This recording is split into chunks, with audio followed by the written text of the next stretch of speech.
Hello and welcome to this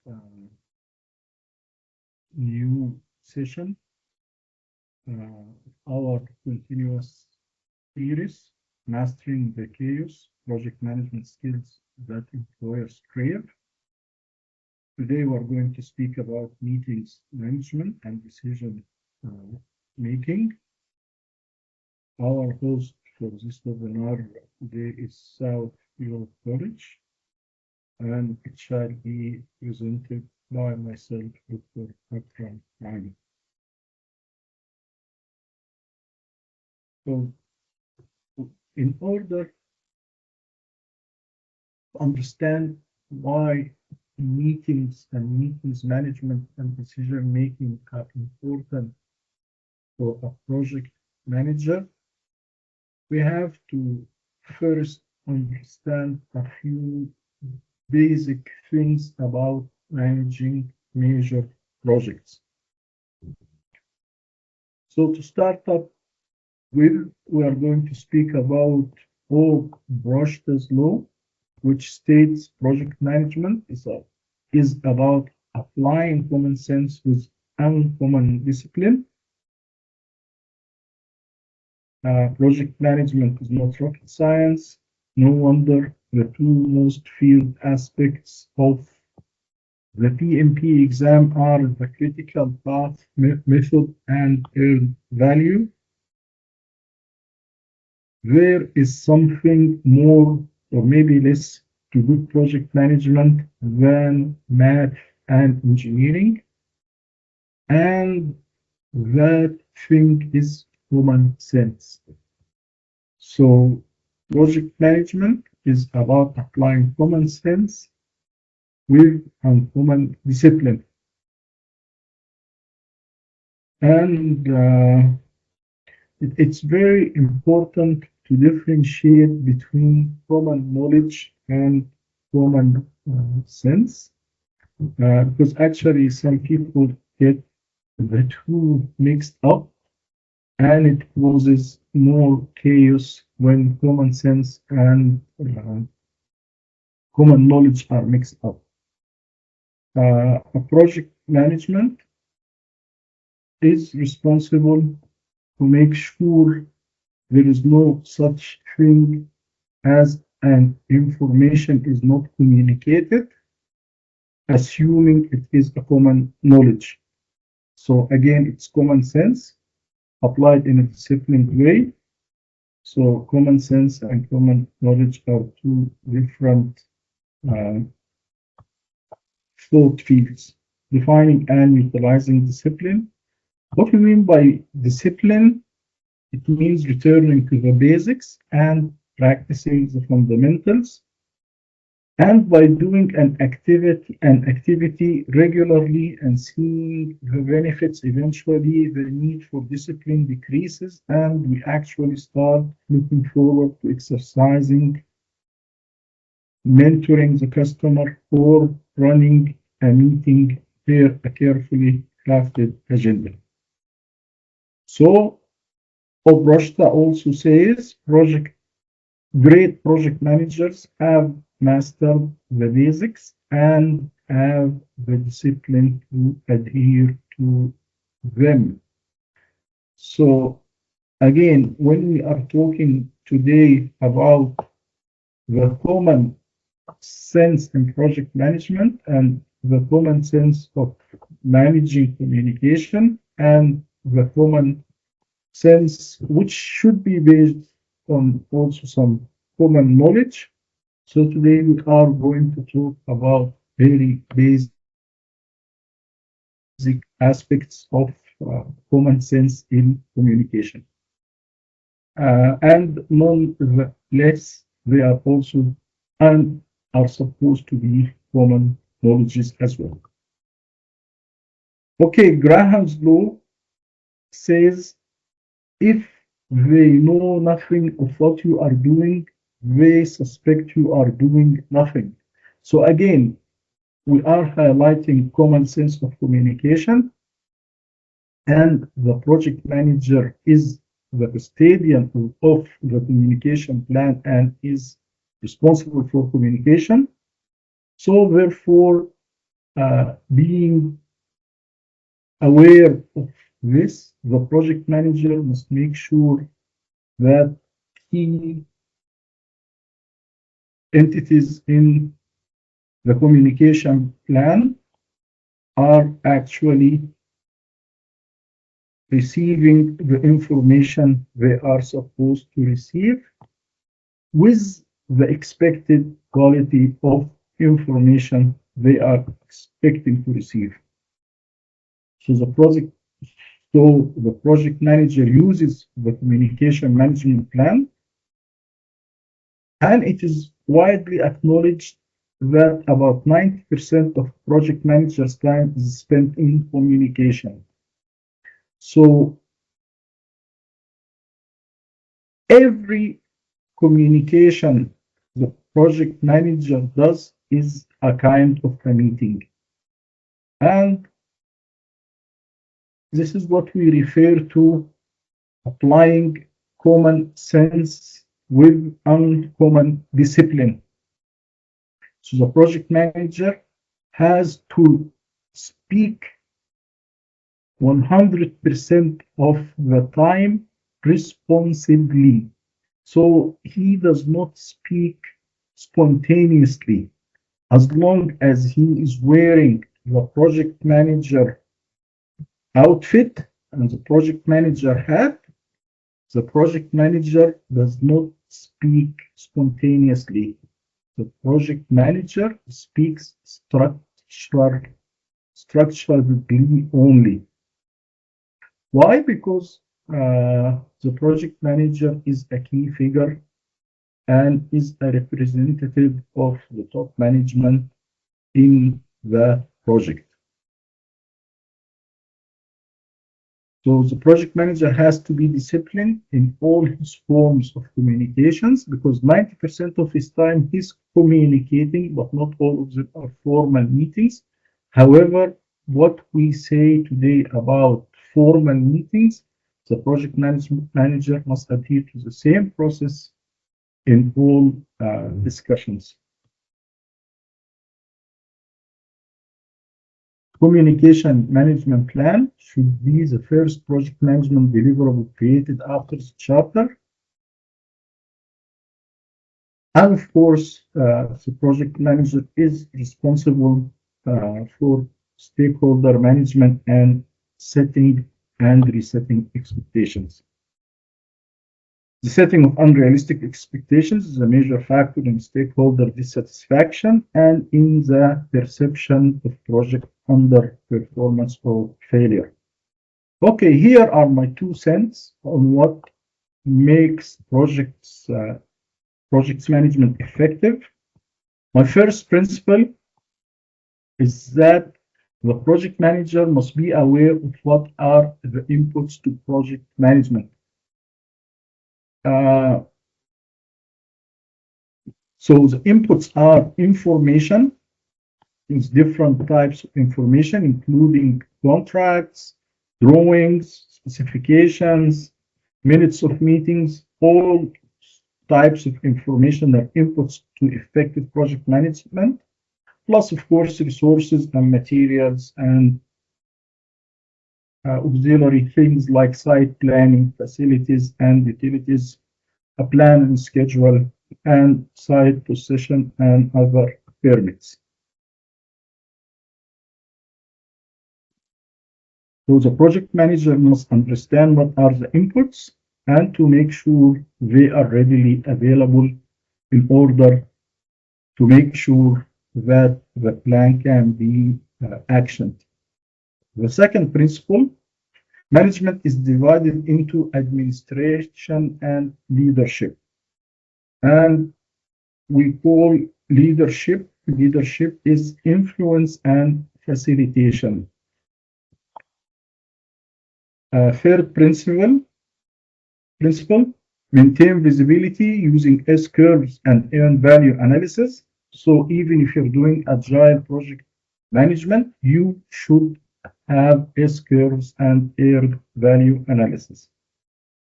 Fourth principle, differentiate between project life cycle and project management life cycle. Fifth principle, differentiate between project deliverables and project management deliverables. Sixth principle, use project management software for all projects proficiently. It is non-negotiable that, of course, when we speak about project management, we are talking about major projects with budgets around $500 million. We're not talking about small potatoes here. We are talking about major projects with huge budgets, and accordingly, they have sufficient funding for effective project management. So when you are managing such a project, you should have utilization 100% of project management software or softwares as necessary. If you need more than a single project management software, and this is the responsibility of the project manager, regardless he has a dedicated planner to operate the project management software, or a secretary to operate the project management software, or himself, the project manager, must operate the project management software. But major projects are not managed by hand, because the third principle, which is maintaining visibility using S-curves and earned value analysis, is almost impossible without efficient utilization of project management software. Okay, let's have a little bit of historical background about project management and where we are today. So we understand why it's divided into administration and leadership and where that came from. Up to the 80s, management was defined as management of people. It was also defined as the art of getting things done through people. But in the 80s, we start to have automation and standardization, and we started to see the humans as the major obstacle facing management, and all the philosophies for progressing project management or management in general was to automate and to eliminate the human factor. It was referred to as the human factor, and it always had a negative meaning that refers to the human factor is the major source of all the project or the management shortcomings. So, and again, at the same time, we started to see rise in CEOs and CFOs, and they all came equipped with deeper understanding of finance and financing institutions, and hence we have the term management is management of resources, and accordingly all over the world the personnel departments has changed its name to become human resources department. When approaching the second millennium, we started to understand that the human factor is important and that it is necessary because it is the key component of innovation, creativity, and individuality. And now we are progressing towards Society 5.0 and, of course, customized products. So, like we said, management is divided into administration and leadership. And administration is about systems, therefore, it is more in line with lean principles, and leadership has to do with people, and it is more aligned with agile. And like I always say, and this is my own personal viewpoint, is that any organization that does not adopt lean is going to become extinct. It's going to disappear entirely. Why is that? Because common sense or lean is all about common sense of how to business properly. And of course, agile is the common sense of how to lead people. So each and every organization need to become lean and agile. So management is divided into administration and leadership. And leadership, like we said, it's about facilitation and influence. So the leader is supposed to facilitate the inputs, like I said in Dr. Akram's 6 principles of effective project management. There are certain inputs that are required for a project to be performed. So facilitation means making sure that these inputs are provided for. And of course, communication and emotional intelligence equals to influence. So now we understand why effective project management, effective meetings management, as well as effective communication are essential key essential skills for the project manager, because they are the foundation and pillars of leadership. So for a project manager to be an effective and efficient influencer and communicator, there are a few sub skills that the project manager needs to understand and master. For example, emotional intelligence or emotional quotient, EI or IQ, which means that the project manager must be able to recognize emotions, or his own or her own emotions, as well as other parties' emotions. Effectively manage emotions, again, the own personal emotions as well as others' emotions, and to understand team uh, and stakeholders' emotions, and emphasize emotional intelligence in dealing with uh, all communications. So now to just reiterate what we said quickly, what percentage of a project manager's time is typically spent on communication? 90% of the project manager's time is spent on communication.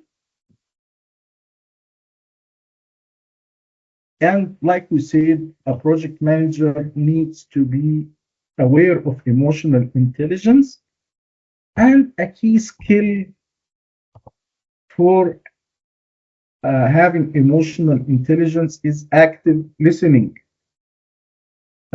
If you're not listening, and if you're not seeing, and if you're not watching, and if you're not paying attention, you cannot see the subtext. And the subtext is always what distinguishes a project manager who cares about his project from a project manager who's just doing a job. And becoming a great project manager requires the ability of reading the subtext effectively. And what we mean here by the subtext, we mean the same like what we said about emotional intelligence and understanding one's own emotions and other people's emotions. And here we're talking about other people's emotions. So we do active listening in order to reduce misunderstanding. So a project manager needs to exercise active listening and needs to master emotional intelligence. The basic communication,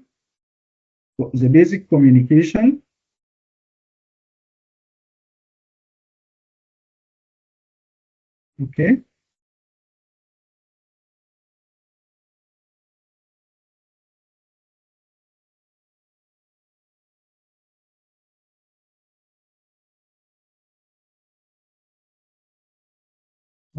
Testing the plan, so okay, the basic communication model again is another fundamental piece of information that the project manager needs to understand in order to communicate effectively. So here we have a goal that we need to achieve. So the project manager, like I said, communicates responsibly. And I said he does not speak spontaneously. He has to speak structurally. So he must have an objective when he speaks. So this is the goal and the objective. And it's a very good to note here that the manager is also accountable for what he hears. So the project manager has also to listen with responsibility. The project manager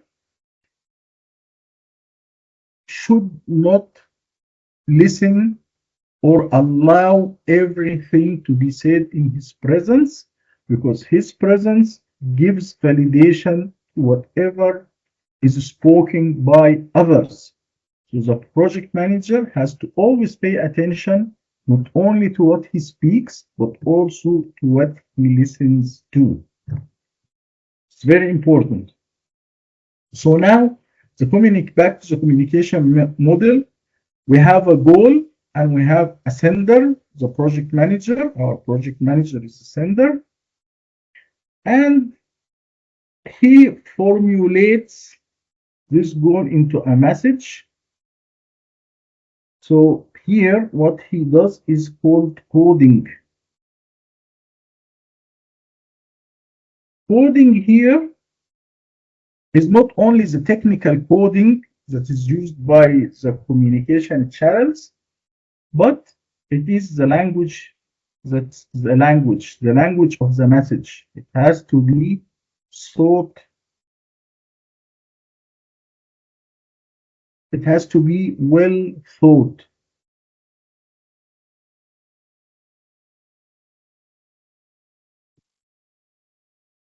The language of the message, has to be well thought language. The tone, the body language, everything is part of coding of the message.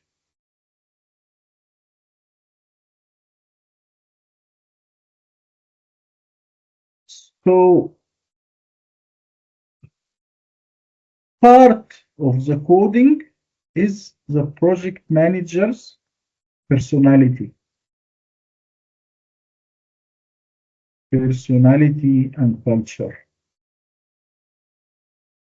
Personality and culture. So the project manager frames the goal into a message and should select the proper channel. And basically, This is very important, and has to be adhered to in order to have or to give respect to your messages. If it is urgent and important, I'll use the telephone. Telephone. Less urgent, I will use a texting like WhatsApp or SMS texting. If it can wait, I will use email.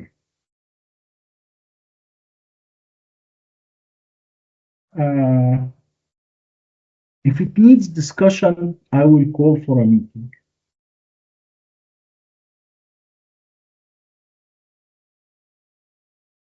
Okay. So again, I've chosen my channel and I communicated my message to the receiver. The receiver here will do decoding, and again, decoding culture of the receiver will interfere on what happens. So whatever distortion happens to the goal, we have a goal and we need to have a positive response from the receiver. We want the receiver to agree and support our goal. So we use a message to do this. All the distortions that happens either because of personality, because of culture, because of wrong channel choice, or whatever we call this noise. So it distorts noise, distorts the message. So now, after I communicated my message to the receiver, the same way I have to practice active listening. I want to make sure that the receiver is actively understanding what I wanted. So I ask for feedback. If I don't get the feedback automatically, I ask for feedback. And I keep reiterating and correcting my message until I get the response I want. It's very, very important for the project manager to understand that the goal is the objective of the communication. It's not the objective of the communication is not to prove a point or to prove that I am better or I know more or all these kind of egotistical problems people might have. The project manager works for the project, and his number one concern should be the success of the project. So what are barriers to communication? Message not clear, not enough time to send the message in a complete manner, lack of focus from the receiver, lack of trust between the sender and receiver. Communication skills is speaking, active listening, asking questions, vocals, and body language. Some of the barriers faced while listening, some of the barriers faced while listening, I focus only on your speaking. You don't practice active listening. Lack of attention, lack of understanding, language or cultural barriers, distractions, lack of trust between sender and receiver. So the message has to be clear, concise, complete, concrete, coherent, correct, and most of all has to be courteous, respectful, and polite, and assertive all the time. Now we come to the place where we manage meetings and where we reside on meetings, and we have this cartoon strip. And in the cartoon strip, the hen says to the pig, "Let's open a restaurant." And the pig asks, "What shall we call it?" Or the swine asks, "What shall we call it?" So the chicken says, "Ham and eggs." How about ham and eggs? So if the swine says, "No, thanks, I had been committed, but you had only been involved." And the joke is that the chicken will give eggs while still alive, but the pig has to die and give his meat, so he has to commit his own flesh and meat to this restaurant, so he's not happy. What we mean by this in project management is the person responsible for the task is the one who has to speak about it, the committed one. Because most of the time, a big draw fall in projects, person who does not have any responsibility or accountability or authority over a task will talk about it and will not allow the person in charge to speak about it in meetings. And this is a failure of the project manager residing over the meeting because he did not distinguish between who is involved with a certain task and who is committed and responsible for this very same task. Okay, the three phases of a great meeting. We have the goal of great meetings is to make every meeting necessary. Every meeting has to be productive and it has to be decisive.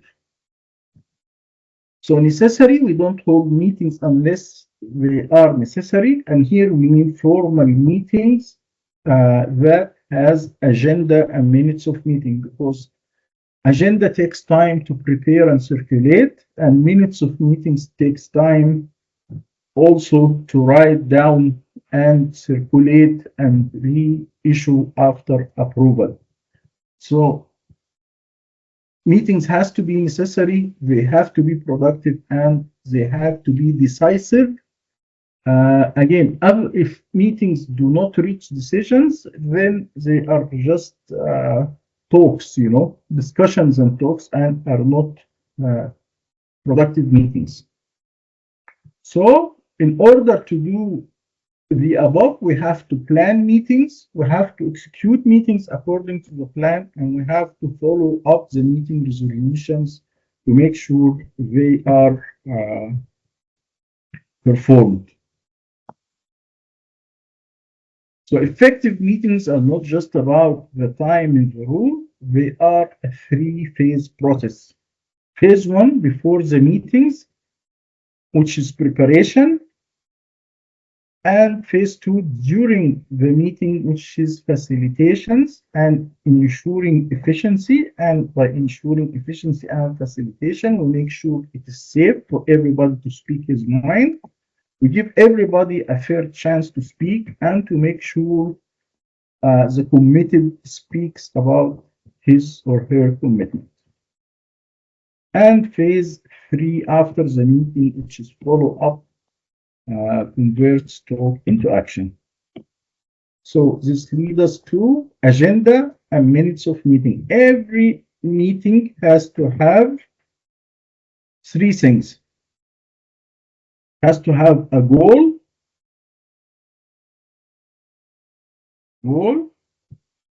has to have an agenda, and it has to have minutes of meeting.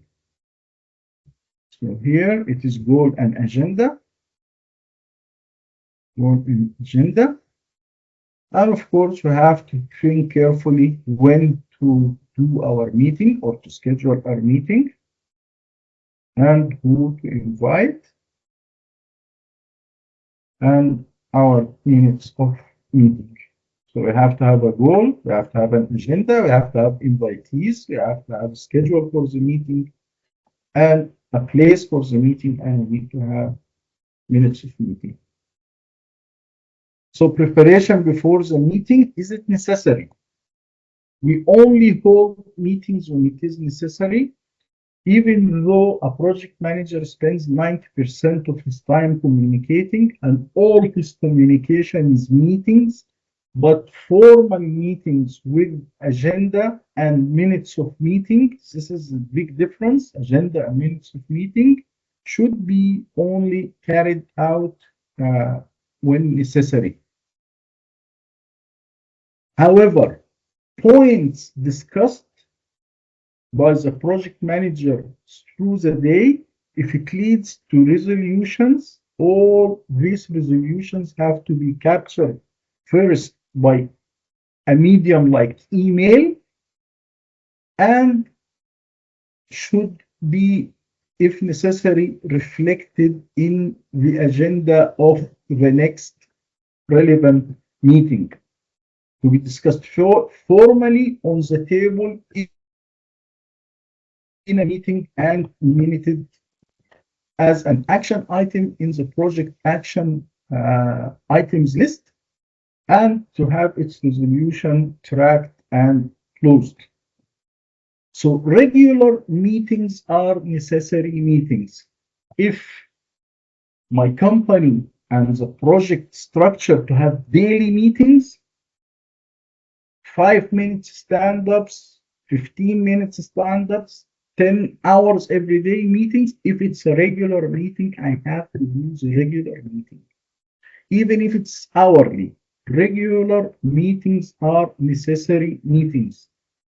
And if a project manager works for a company that states in its management systems that certain regular meetings has to be held, and he decides they are a waste of time, it is a huge mistake and it will destroy the efforts of the entire company. Regular meetings are necessary meetings, because when a company builds a management system, it is built on foundational principles and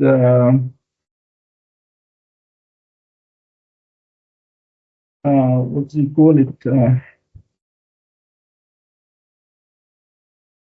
Assumptions and principles and theories. So it's built on a certain management theory that has meetings on its foundation.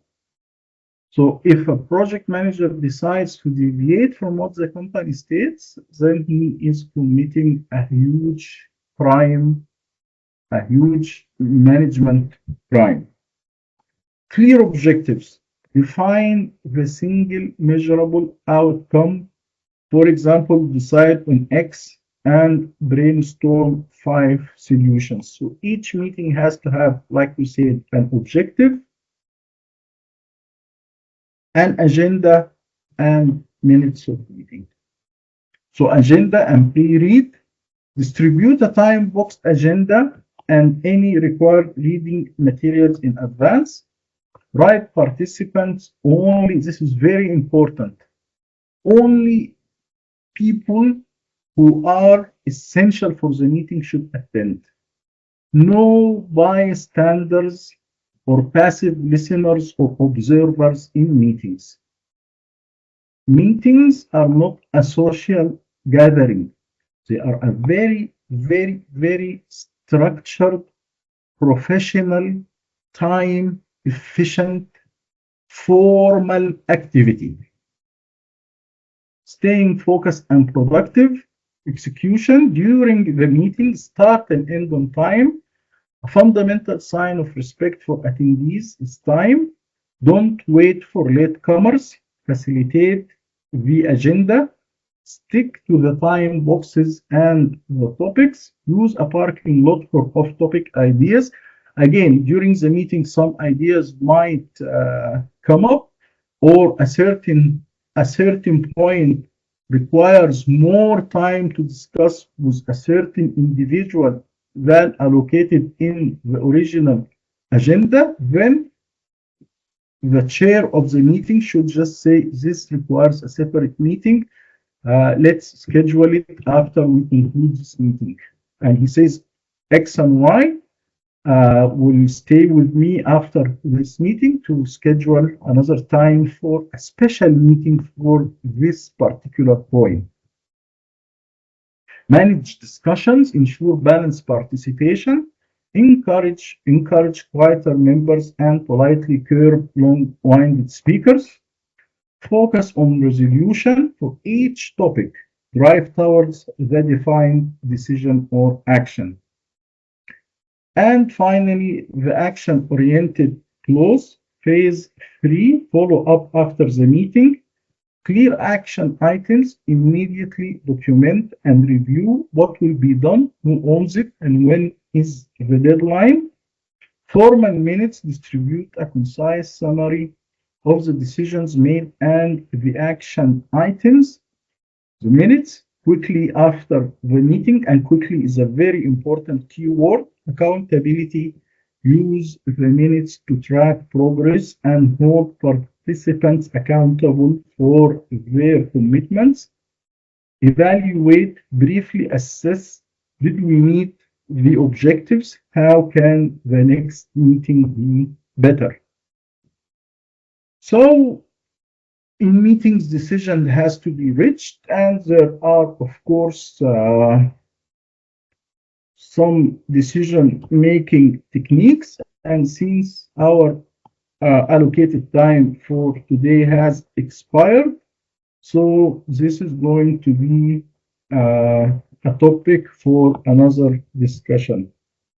I hope you found today's discussion interesting and informative. And next time we will probably should pick up where we stopped here, and we will start discussing next time the decision making process. And we will also probably add to it a few of the agile games and tools to be the topic of our next discussion or next input in our ongoing endeavor and journey to uncover all the hidden gems related to key project management skills that employers crave. So until next time, stay safe and productive, and see you next time.